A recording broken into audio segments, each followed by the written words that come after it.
will on over there.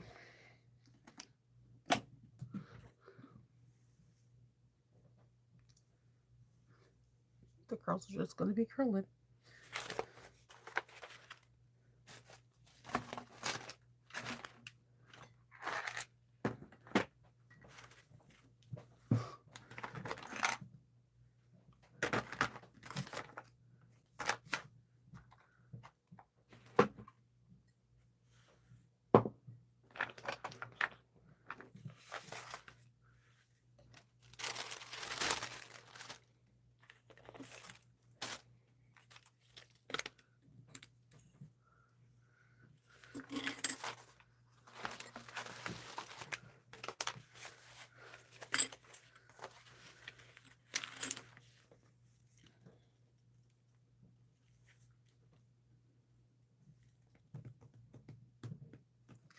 Come on, think about it. You got this.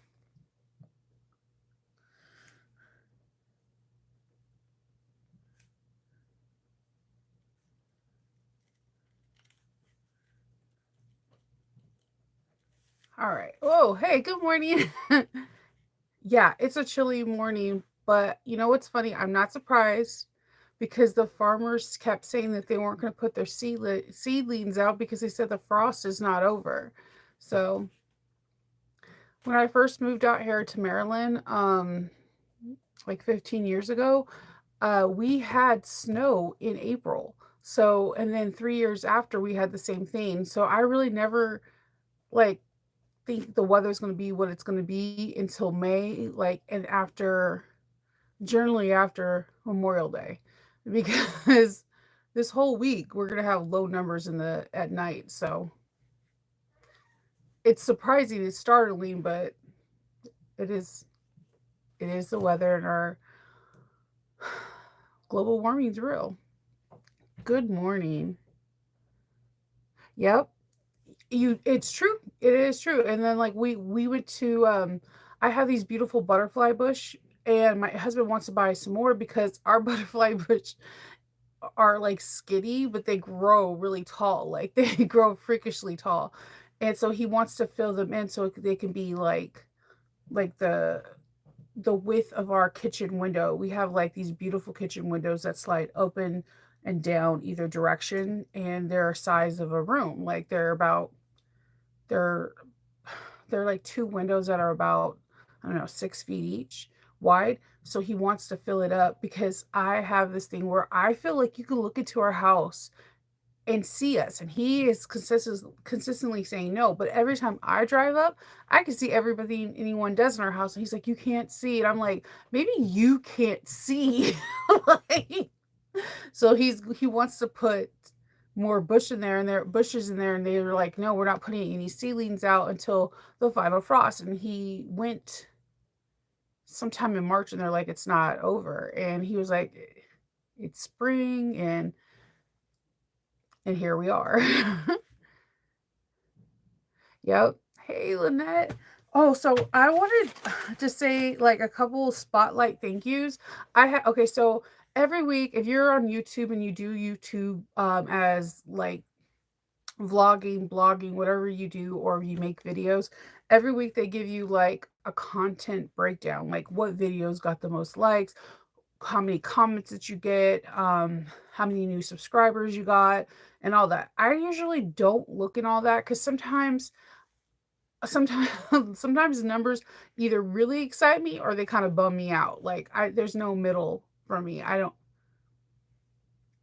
That's just not how I roll. I don't know. That's just not so, but for some odd reason I decided to do it because I am so close to hitting 6,000. My goal my goal for the end of the year is 7,500, but that's my realistic goal, but my real goal is 10,000.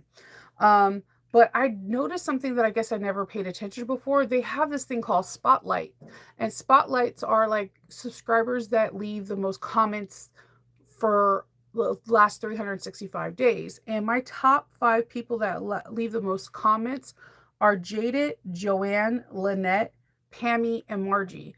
And I just wanted to say thank you. I want to say thank you to all of you guys because I was looking through how many comments you guys make, and it's like crazy how much you support my channel.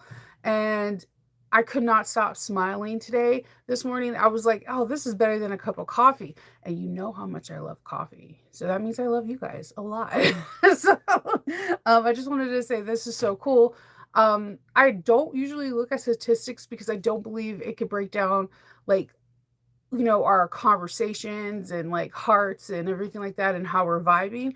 But it was just really cool to actually see it and pay attention. I'm one of those people that were like, report cards can't judge you and how much you like really study and all that stuff like that. But sometimes, numbers and grades can reflect on a channel. And it was just really cool to see like numbers. It was awesome. So, all right, let's get into some of the stuff for AwesomeCon. First, did you guys like the videos? The cliffhangers of Shinova's woes? I wonder if my mom watched it. I have no idea. I was afraid to call her because I didn't want her to be like, what? Because like when you do something bad as a kid, you think as an adult you can tell your parents, but then they're like, I knew it. I knew you did that. Because I know I'm going to do that to my kid. So it's the circle of life. Oh, hi. I hope everything's going well in Miami, Florida. All right. So yeah, that's that. There's more interesting stories from Glamis. I didn't know a lot about it until that was my first experience, but there's a lot. Glamis it's a very interesting time. If you do like motocross or sand dunes or just watching like sand sports, go to it. It is super fun. Just stay hydrated. Please stay hydrated. That is the best advice. It is so drying. It is so drying. I cannot explain to you. It is so much fun, but I had constant nosebleeds because it is so drying. Like it will dry out your sinuses. It like your eyeballs feel like sandpaper, but it's one of those weird experiences where you can have tons of fun and almost every event is free.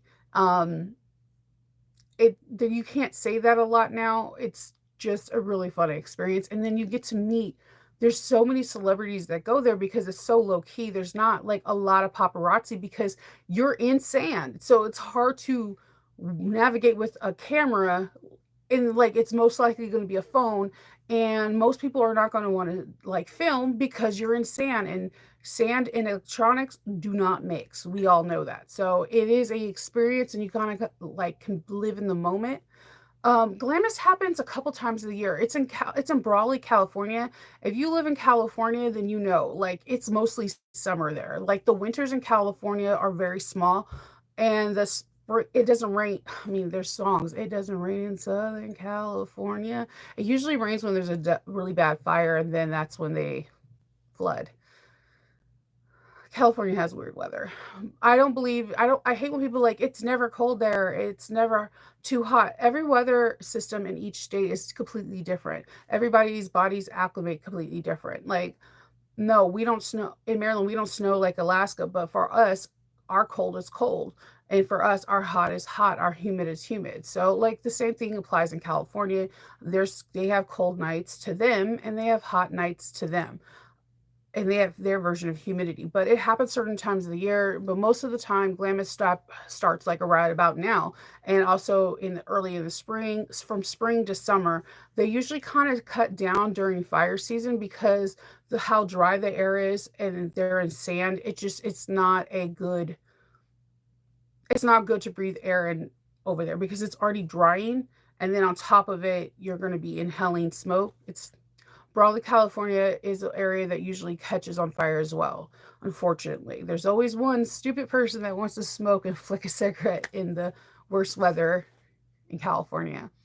And hopefully they start catching them more and more and charging them more and more because it's unfortunate. So many devastating fires happen because of one person. Just one. So, it's a really fun experience though. If you like motocross, dirt bikes, and all that stuff, it is amazing. It's a truly amazing experience. And like I said, you get to, even towards the last couple of years I lived in California, I still went. And like I said, you have a chance to meet some of the coolest people that you've ever met. And it really is one of those live in the moment experiences because again, cameras and paparazzi are really not around, which is really rare in California because California is paparazzi everywhere. So, and it's because it's California. So it's kind of like a treasure trove. So if you have a chance, go for it. Hey Nikki. So let's go. So I'm at AwesomeCon this year. I'm still trying to process everything, so I'm going to give it to you how I feel right now. It may feel different about it in 2 weeks, but this is like the raw, the raw and unedited. I'm still really, really tired, and my voice and my face hurts still. um, so the move in was abysmal. Normally when we come in, we're like, you could just go down into the parking garage in DC. If you're not familiar with the DC Convention Center, the convention center is like huge. It's absolutely gorgeous. It's like glass all the way around, and it sits above on the ground, and there's like 2 stories. Now there's a parking structure underneath ground, and it's actually pretty interesting because there's 2 structures underneath, or 3 stories underneath. So when you go in there, above ground, you kind of go into a carport, and then you go down. And good morning. Yeah, it's pretty cold here. It's quite nippy. I think it's like 33 degrees here. You go underground. You get like a 20-minute tag to unload your stuff. You meet a person that is driving like a cart that can put all your stuff on and drive you to your booth.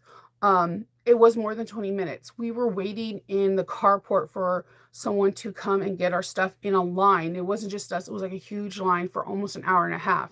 It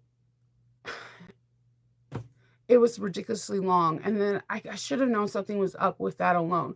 So what AwesomeCon did is, because of there was bigger names, is they packed us in like sardines. They got more and more artists. Usually there's about maybe 75 to 100 artist booth. They doubled that. And when they did that, they created our spaces to be smaller. I took pictures because it was a health hazard. I paid $500 for a corner booth. Usually when you get a corner booth, it's like this. Your table, you have a table right here, and then you have room right here. With my corner booth, I didn't have this side table, which is really irritating when you have bags. This side table helps tremendously, so you space things out. So what I would do is I would put bags on a rack right here and have them kind of sticking out. But we were so jam-packed that when we were unpacking, we had to unpack in front of us and not behind us, because behind us there was only enough room for 2 chairs, and there was like a 12-inch space before you hit the other table. This 12-inch space was supposed to be our walkway. Yeah, we absolutely correct. And this is where it got really, really, really stressful for me, and not just me, my daughter, not just my daughter, but everyone in our row. Usually there's about 6 tables in each row. They crammed about 10 in each row. The row with the corner space to the far end, there was no way to go out. There's usually people that have signage behind them. I don't have that because I'm always afraid that I'm going to fall back or lean or pop it back. I'm accident prone. When I tell you I am not playing with you. If you ever around me, like if we're at a convention or anything together, you will see me do something, either stumble, fall, something. I'm truly accident prone, and it's just part of who I am. So I never have those things behind me. We were not supposed to go past that 12-inch little box. The people behind me signage legs went into that, and they had a whole ass person outside of that box. Hear me out. On the other end of the road, there was all these signage, and no one can go out. So everyone was coming out through our way. And so there was the person's back of the signage, their legs. So they were coming out our way. So immediately it started off really bad, where everyone was like, are you going to be able to move your stuff? And we still had 30 minutes to set up, and it was already setting up late because we were coming in late. I did cop an attitude. I'm not going to say that's not my part of my character, because as nice as I am, as evil as I can be incredibly nice. And most of the time I am nice. I treat people how they treat me. But the way this person approached me, it was like, you can obviously see I just unpacked, And right now, my stuff is everywhere, but they're not in yet. They just announced they are 45 minutes before they open the doors for the public. And she's like, "Are you going to move your stuff?" And I'm looking at her like, "Is this your first time here? Because you may have unloaded yesterday, but I'm unloading today." And I'm like, in my head, I said, and I quote, "Obviously, I just moved in, so as soon as I finish moving in, all my stuff will be out of the way." She's like, "Whoa, whoa, whoa! I know moving was tough," and I was like, "Yes, it was tough, but we were just moving in." And she copped a face like, "Okay," and I just replicated it. I was already frustrated for what the situation is. Later on that day, I did apologize because that's not who I am. I usually am a person that tries to diffuse situations, but I was already pissed off because I already knew everybody from these 10 booths on each side, 20 people 20 teams are going to come through our rows. So they're going to always, I'm going to hit, excuse me, bumps in me. No matter if I can't stand up. If I stand up, I'm going to have to squish behind my chair and rotate out, which this is going to affect sales. Part of sales is this. The people think it's just your bags. They're lying to you. You have to draw people into your chair. If you're sitting down on your phone, you will not get as many sales as me. You can have the world's crappiest bag and you can still get sales, but this is the most important part. Your gift of gab.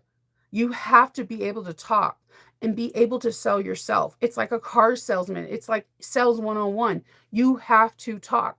And this is when I come in. This is my bread and butter, and this is where my skills come into play. I get to be around other nerds, talk my nerdish with them, and have fun. And this is where I can sell. So the convention started. We did not have enough room underneath the table. They changed the tables. They didn't give us table skirts, so I had to move that around. We set up everything. As soon as they started coming in, I guess the people complained that there was no way exit. They had somebody come by and they were like, "We're just making sure all the exits." I looked right beside us and I'm like, "Are you sure? Because there's no exit on the other side." And they're like, "It's okay. It will be happening." I'm like, "Okay, are you sure?" Because right behind me, the signage is going past both of the lines. And she's like, "Oh, it's okay." And she's like, "Oh, I'm going to let you keep these hangers out, but tomorrow when it's busy, somebody might, bump into them and maybe choke." And I'm like looking at her like, "Are you for real?" And she's like, "I don't want anybody to trip and stumble." And I'm like, "Well, if that's the case, make sure this whole ass body behind me gets moved because my 6 to 8 inch hooks are not as much as a whole ass body outside of it." She's like, "Okay." So I just moved mine because I didn't want any ramifications. But this is how my Friday was. Friday was slow to say the least. Everybody around me was bitching and complaining. Did I get sales? Yes. Could I have got more? Hell yes, if I was able to move to get around my table. I could not get out. My knees were me and my daughter have director chairs. We realized that the higher you sit, if you are going to sit, you at least to have face-to-face contact.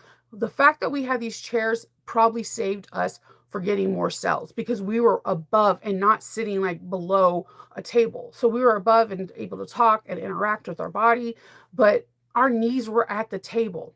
And every time someone like had to go through, we had to like project forward because the people behind us boxes kept falling onto their signage and protruding out.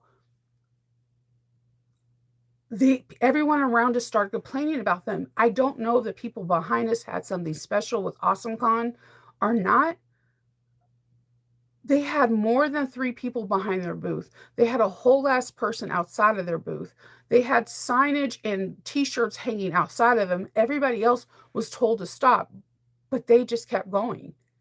And that's not how vendors are. Vendors are like brothers and sisters. We're supposed to be like having each other's back. "Oh, you got to go pee? I'm watching your table. I'll get that sale for you." Like, this is the first time I've ever experienced a vendor that was an utter, complete asshole and didn't care. That did not care. Complaining about the people on the side of him, this side, and they were loud. They were loud and obnoxious, and I was so uncomfortable.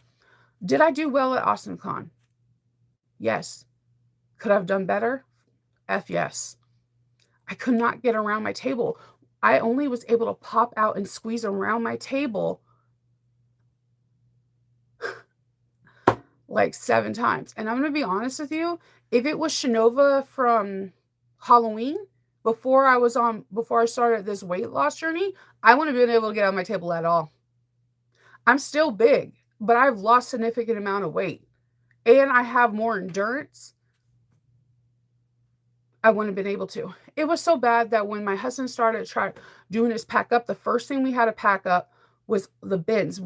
There was no room. So me and Hope's chairs were holding up two of the bins. We could not move our chairs because if our chairs moved, one of the bins would slide and our chairs would fall. Our bins became like anchors to holding up some of our fixtures because they changed everything. I kid you not, as much as I had fun talking to people, I had so many repeat customers. I had people like, I got this bag 6 years ago. Look at it. And like bringing other people to my booth. I had so many customers coming to my booth like, my friend bought a bag for me 5 years ago. This is her bag. I want something like this. I had people like, I had it come to your booth. You were the first person I had to buy from. Da da da da. I sold almost every single Lord of the Ring bag I made. Every single last one of them. Every tiny kata, every single tiny kata. Hear me when I say this. When I told you guys to get the tiny kata, it's going to sell. I was not fabricating to you. I brought 7, all 7 sold the first day. And I ranged them from $30 to $85. All of them sold in one day. You whip those out. You can just whip those out. Every single one of Shannon's patterns that I brought sold. I told you guys, the Rowena is a winner. The Pisces is a winner. They all sold. All my Cassiopeias. So the one I'm supposed to show you tomorrow, I can't because it's sold. I made a Doctor Who steampunk one. You guys are going to see pictures of it, but I can't physically show you it because it's sold. The Deadpool one sold. I made another one, another different Deadpool one, and it sold.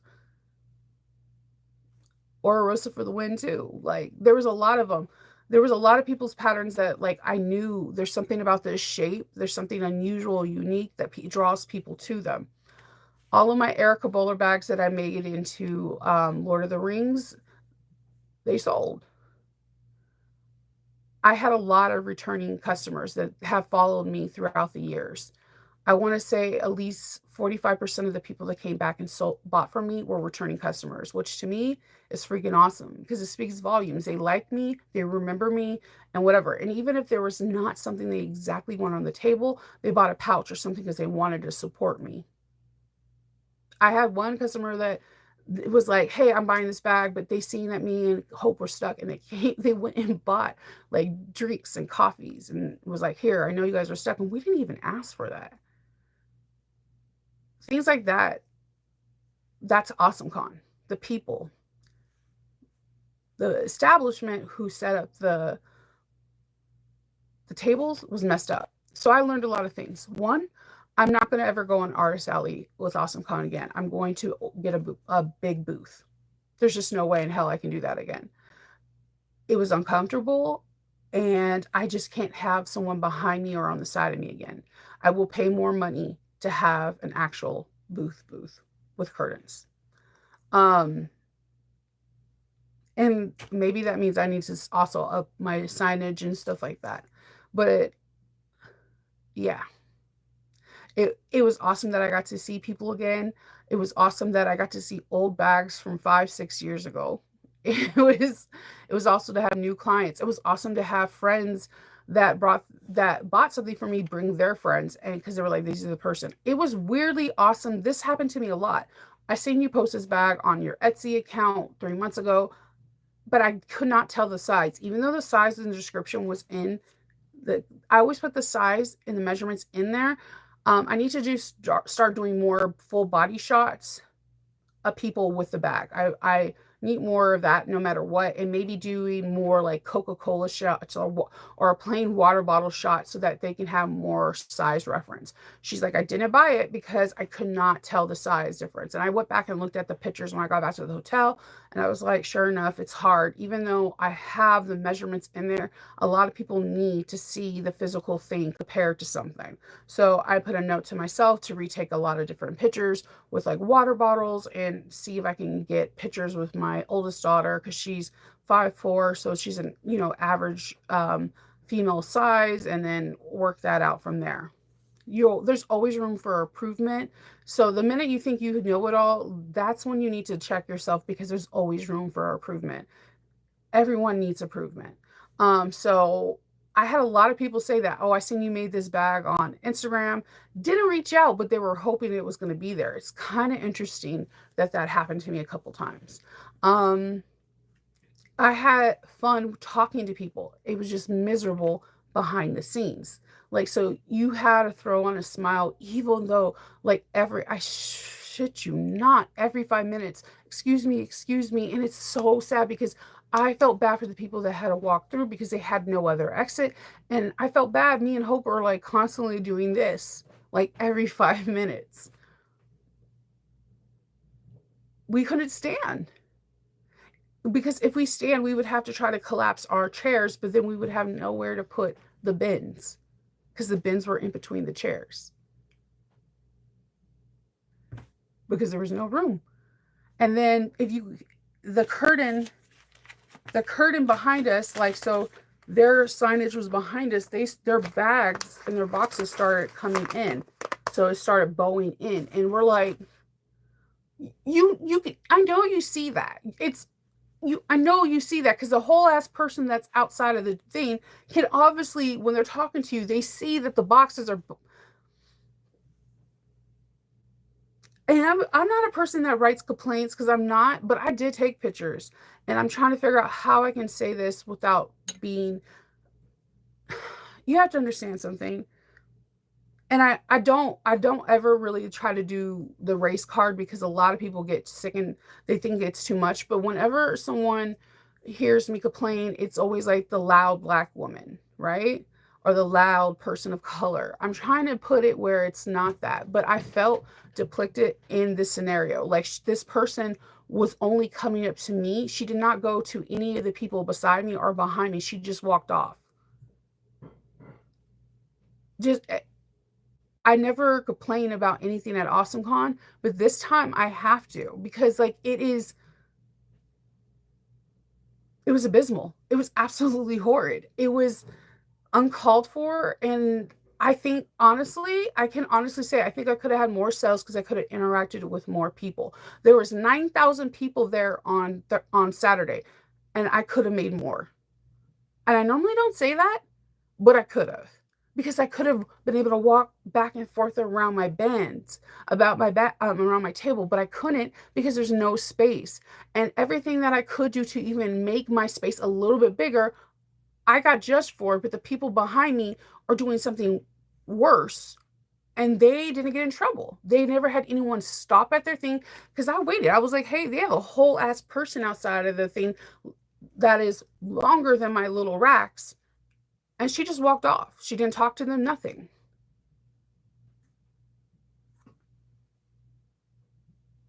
And then she was like, it just was a really bad experience because of the people of the AwesomeCon, not because of the people attending AwesomeCon. The people attending AwesomeCon were freaking awesome. They were awesome. And it was a very interesting experience. I never just been to a con where the people who created the convention made you uncomfortable, but the people made you feel good. Let me go. Yeah, yes, John. It was like a six. It felt like a 6x6, but the table was an 8-foot table. And someone stole one of my clamps. Okay, so I have clamps to put my cages on. I usually have two on each side, and then when we undid our thing, there was two clamps, and they don't fall off. They don't fall off unless you place the release button. Two of them were missing. What's up with that? I mean, they're only like $4, but still. Yeah. Thank you. Yeah, congrats on the fitness because seriously, I think if I was Shinova prior to Halloween, I would have probably just gave up and sat in the seat all weekend. No, Nikki, I didn't complain yet. I didn't say anything. I was trying to collect my thoughts and I've been writing things down all yesterday because I want to put it in the page where it doesn't sound like a personal attack or put emotion behind it. I just want it to be facts. And come from a place where it doesn't sound like hurt or accusations, but just pure facts.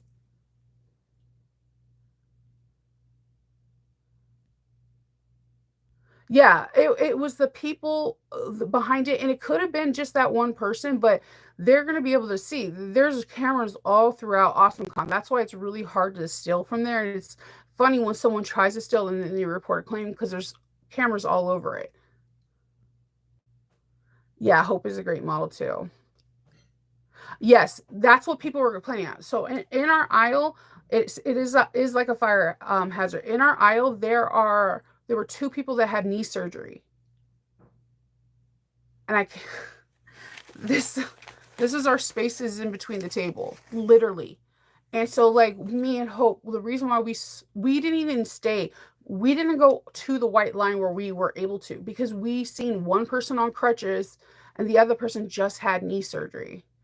And the lady that came approached me with kind of the attitude at first, she just had surgery. And that's why she had her attitude. And I understand it. I had my attitude because we just went through hell being in the basement of AwesomeCon and there's no air conditioning down there. We were like literally in hell. So and we were both in a bad place and we both gave each other the worst thing. I did apologize to her and she said she appreciated it. She did not apologize back, but it is what it is. And, and we went on. But like I do believe in like, you never know what if you're gonna see this person again at a different con. I don't want to have bad blood. So I'd rather apologize, squash it, and go on. Thank you, Karen. Yeah, I'm definitely gonna do it. I'm definitely reporting. I took pictures of everything, especially in the first day and the last day. I took pictures of the person's booth behind us when I first came in on Sunday morning, and I showed pictures of things, and just so I can have all the evidence that I needed and to move on because it was just I had people like message me. I hope you're having a good time. I was with the people, and I was with Hope, but when there was like soft lulls, like when there was like nobody there, or when we were trying to break up some of the time, we were storytelling us each other. So like she was telling me the lore of FNAF, Five Nights at Freddy, and I told her I told her the Terminator 1 and Terminator 2, which I gotta tell you guys something. I don't know how many of you guys seen Terminator 2, but I'm fairly certain all of you seen it. You guys hear me always say Terminator 2 is prophecy, dude. So I was like retelling her, and I'm saying like John Connor is 14 years old and he's skipping school. He's like doing the bath salts and all that stuff, and she was like, "No, he's skipping school. Why isn't the truant's police officer?" And I was like, "It's like 1991." And I was like, "Wait a minute." Because I remember seeing the movie. Because when I seen the movie, I was like 9 or something. I was like, wait a minute. I was like, hold on. I was like, the first one came out when I was like born. And I think this one's supposed to be like 10 years after. I was like, wouldn't that make John 10? Off to IMD, off to Wikipedia. Sure enough, John is 10 years old in the second Terminator. How is that kid 10 years old? If you've seen the second Terminator, imagine you probably thought he was a teenager too. He's 10. He's 10. Now, think of yourself 10 in the 90s. Were you acting like that? Or were you watching Doug and Cat Dog like everybody else? I'm okay. Rin Stippy, yeah. Are You Afraid of the Dark was kind of risky for us. So, um, yeah, so that was it. So, let me I was like, "What?" Yeah, retelling a story to my daughter, I realized there was like this weird thing happening with age in Terminator 2. So, all right. So the first bag that sold was a Loki Sinor bag by a crossbody by SewGnar.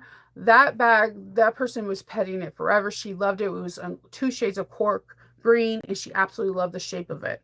The next pouch is called the Oslo pouch by the Tinn. I put all the links in my description box. That is a pattern I got on Etsy. I think I wanted to do it for sew up that pattern for the 13 days of Halloween, but I think the designer said no. But I sewed one up or something. I don't know if I don't think I sewed that one up for the 13 days of Halloween. But that pattern is very, very cute. And I made it with a metal zipper. And this one was Steampunk Doctor Who. The third one was my Goonies Rowena. The person totally flipped out. That was not only Goonies fabric, but they loved the shape of the Rowena and they loved how it expanded when you unzip the zippers. The second was a tiny Cata, the Star Wars one. It had matte black zippers on this like deep burgundy, and they just went crazy over it. And the last one was the Garice by Shamballa. That bag does really well for me. People love the size of it because it's not really medium and it's not small. It's just like that weird in between perfect size for people. Those were the first five that sold, and they sold relatively fast throughout the day. I couldn't keep up with all the rest. I do write tallies to myself within my own leisure, but then after the 25th bag, I stopped keeping leisure. I did, like I said, I did pretty good. I started with 4 bins and I came home with 2. Um, it did really good.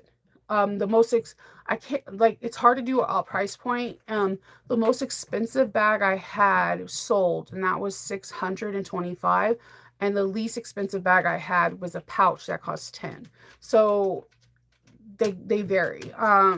The most expensive bag um was actually So Many Creations, the violet, the barrow bag. I made, you guys actually seen that bag.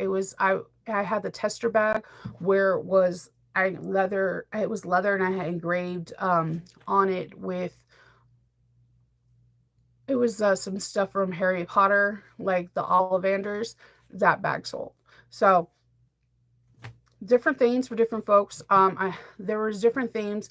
I forgot a couple of bags, like I forgot to bring my Crescenda Beetlejuice bag. I was looking for that bag all over, and then when I came to sit down today, I seen it. I was like, there's always one bag I forget. So it was a really good experience. I sold big bags, small bags. Actually, I don't sell a lot of pouches. I hate bringing pouches because I don't sell a lot. I did sell 2 wallets, which is surprising because I don't sell a lot of wallets. People always ask me for them, but when I bring them, they hardly ever sell. So, like, it's a hit or a miss. You never know what people are going to go for. So you just kind of make things. A lot of my last minute bags that I made the last week before, they all sold. So that weirdly always works for me. A lot of different themes sold. People like the fact that I made like classy bags, but not in your face themes. Um, some things that I thought weren't going to sell, they did, because like I put them on Instagram like 4 or 5 months ago, and they got no traction, and people are watching. So if you do put things on Facebook or on Instagram, don't think people are not watching, because some people are just waiting for an event that you're going to because you announced it, and they want to buy it in person. They want to see it in person. So maybe if you're doing something public on Instagram or Facebook, say, hey, if you want to see more pictures, or if you want to see it live, or have like a phone call, a duo, something, let's do it, because sometimes people just want to see the bag and more angles. Or maybe have it do like a Facebook short where you're holding the bag, like, this is how tall the bag is, I'm holding a water bottle towards it, da da da, and you can get more traction on it, because sometimes people just want to see what it looks like it more with the we live in right now a thing where people use a lot of filters, a lot of whatever, and people are not too sure if they're going to get catfish even with the damn bag. Think about it. Some people do cat like I have no filters on this. You guys see every freckle, every dark circle, whatever. But a lot of people, when they're doing even this, they'll have like a shitload of filters and they look amazing. And when you see them in person, you're like, wait, what? I'm like, hey, Papa, I see you, big boy. Who's mommy's favorite big boy puppy? I know. I know. I know. Here's our puppy. Sorry. I missed him. He had sad Kendall kept sending me pictures of him with sad puppy faces. I'm like, what are you doing? You're literally breaking my heart. Anyways, so like maybe do something different. So I think I might take a different okay, I appreciate no filters too. This I have no makeup on. This is what I look like. My hair's a hot mess right now, but it's kind of low key cute too because it has a lot of frizz because of DC was humid as heck this weekend. So like maybe do something like do an Instagram post, but maybe do a second Instagram post and be like, this is the bag. I have this bag right here because I used it last. So this is the bag. Open it up and be like, I don't know. This is a lighter. It's this same size, and like put the lighter in or whatever, and talk about it. Put a wallet in, like have some things, and do like a live video where you're showing it in different angles, lighting or whatever, so someone can buy it. That's the idea I had because I had not one but 5 different people say they seen my Instagram post. They thought my music was funny with the thing, which that's a whole nother thing. People like are vibing to the music that I'm putting towards my Instagram. Loki, if you go into that washroom, oh, okay. That was Faith. Never mind. Like you put that in there and then just have like something showing like it doesn't even you don't even have to talk. If you're like hey, I don't want to talk, maybe just have music in the background and just show different things, like have a camera in there or have like an empty phone case, like, and just have like tape iPhone 16 or something like that, and just tape it and whatever. That might get you traction where people want to buy it because apparently people don't want to read measurements. You know, people don't want to read measurements. You guys recall, I had a really dope to me gray chickadee that I kind of modified to have like pockets in the front. They thought it was a bag size, like a handbag size. I was like, no, this is a full-fledged backpack. And they were like, I just wanted to make sure. I also did repairs there. So I had somebody with a broken zipper and I was able to put the pull back on. I was like, hey, Kendall, when you come on Sunday, I need you to bring my vice grips, my needle nose pliers, and my hopper things. He was like, cool. And then go off. That's scary, but that's okay. So I told the lady to come to my table. I was able to repair things there. I had a lady that a mouse, she put things in the storage, either a mouse or a rat, or I don't know what, ate through her wax canvas. I'm going to do leather patches on there so she can save her Doctor Who bag. Customer service is key, guys. It's not like, oh, you're done, because no, these people will come back if you treat them right. Trust me. Like most of my sales are return customers. Treat people right. Like they want to support you.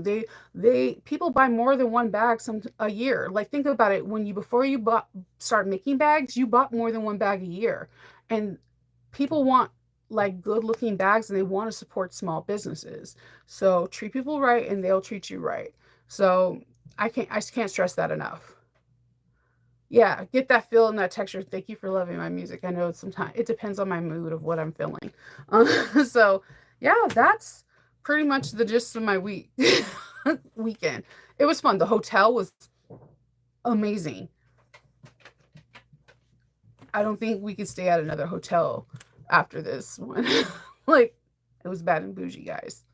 It had everything in there. It had like its own personal Starbucks, steakhouse, like bar. It was pretty. It was like the Marriott Marquise or whatever, and like it had a private like when you're trying to exit out of AwesomeCon, it has its private underground street passage to pop up into the hotel.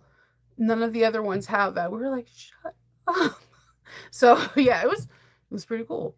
So, yeah, I'm really, really excited. So, again, I can't express this enough.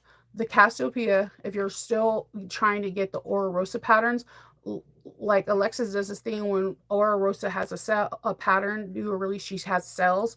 If you're trying to get the Cassiopeia, like that one sold hands down. A lot of people have seen that all over, E News and whatever, because it's all over the runway right now. That bag sold big time because it's such an unusual shape. It looks like it's big, but it's small. But it's the pocket is the pocket. And the tiny Cata. I cannot speak more volumes of this class. You can whip that out. And I'm telling you, I sold two for like the two higher point price ones. One was 85, one was 95, and my lowest price one, it was like 30. And you can make those bad boys in a minute. Like, and then especially if you get the templates, forget about it. Like, just just go. Oh, hey, so Terry. Happy Tuesday. Yeah, right now the Cassiopeia is a very popular thing. If you do not have this pattern, I don't want to pressure you at all, but this is the pattern that you need to go get. People gravitated to that thing like none other. It sold really fast. People love the Doctor Who one I had. They love the Deadpool one, and then they love the other Deadpool one I had. They were just that one was going crazy, and all the tiny katas I had were gone. I have not. There's a reason why I want to teach that one so bad. Is because they sell. People like them. They, especially with the little wristlet, they're like, oh, I can do this and this and this. There was one that I had for Lords of the Ring. Um, the person closed the zipper, made the clip on the side where they zipped, and they put it through their belt loop. I was like, shut the front door. I didn't even think about that. So here you go. Take that and let that live in your head rent free. They're walking through Awesome Con with their within their belt loop. They put it through their belt. And she was like, hey, do you think if I put another, she's like, do you think if I did two small chains, I could put it through my belt loop? Thank you for that idea, ma'am. Yes, yes, you could. So, like, if you're doing Ren Fair, you can do two small chains on a swivel hook. I'm trying to look for a swivel hook. I usually have swivel hooks around everywhere. Okay, so like get a swivel hook, get two small chains, and then put it on both sides. Someone could feed it through their belt loop, put their belt loop through, and now they have a different kind of fanny pack. And now you could charge it a different kind of rate because you're putting chains on it. You're welcome. Tiny Cata, okay? I was like, thank you, ma'am. Thank you. So, I mean, there were so many cool ideas. And this is why I love Awesome Con, is because you never know how someone else is going to do it. And then the price value goes up because now you're using two swivel hooks and then chains. And my favorite chains are actually from Bringberry. She has these like thick, delicious chains that don't get tangled. And I was like, I have ideas. So, and then she has like all different colors. And so you can get like the nickels and the gunmetals to make it more rugged. Um, and and then you don't even have to do the chains. You can make it with like leather to make it more like leather or another substantial material to do it there too. Like I so many ideas. I have this Lord of the Ring one in my head that I'm planning out where it's like a leaf. Like for a while. So I was drawing it out while I was there. And like it was just another way to wear it. So like that bag is so universal, like for so many different things. You could put like elastic in the inside and make it a essential oil bottle holder. Like there's so many things to this bag. There is a reason why you see me like, hey, my class at Lawrence, or I'm teaching it here at, at this place, or I'm teaching it there at this place. It's because it is a really good pattern to teach, because it is a great thing to sell at, whether you're doing it at markets or whether you're doing it at conventions or your church function or whatever. It is a great bag because people, as soon as they see it, they see something they can use it for immediately. So, and the price range can vary depending on what you want to sell it at and what kind of materials you want to use it for, you know, like, so I'm just saying those two. And the Cassiopeia is like all over the runway for fall and winter of 2025. So just letting you know.